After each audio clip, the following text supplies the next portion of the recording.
Hello, my name is Mike McCool, and today we're going to look at some of the factors the CPC Investment Committee considers when constructing portfolios.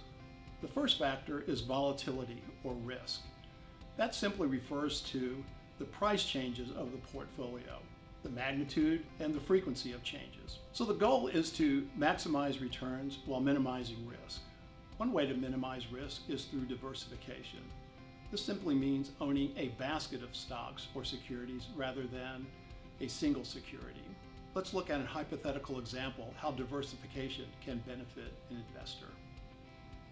In this example, we have 2 investors and 10 securities. The 2 investors are Risky Richard and Astute Annie. Each has $100,000 to invest. In this world, a security has a 70% chance of doubling or a 30% chance of going to zero. So what does Risky Richard do? He wants to double his money. He buys $100,000 of one security.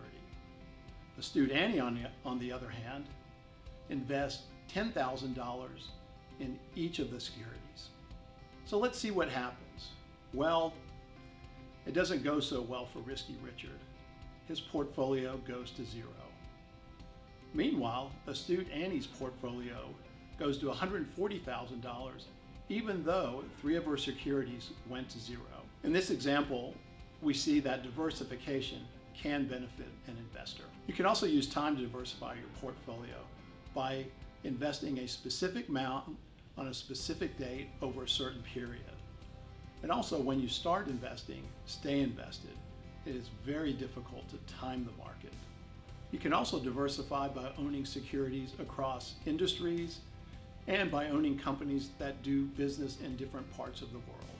Finally, you can reduce the volatility of a portfolio by introducing non-correlated assets.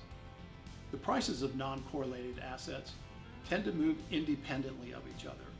One can go up while the other can go down. A good example of a non-correlated asset to stocks are bonds. Historically, when stocks have fallen, bonds have held up very well. We realize that 2022 is an exception. Both stocks and bond prices have fallen dramatically this year. So now you might be wondering, well, what's the right portfolio for me? There's no one size fits all. The 2 main factors are your goals and your personal preference. Thank you for joining me today. I hope you learned a little bit more about portfolio construction and what the CPC Investment Committee does. If you have any questions, please contact your financial advisor. Thank you.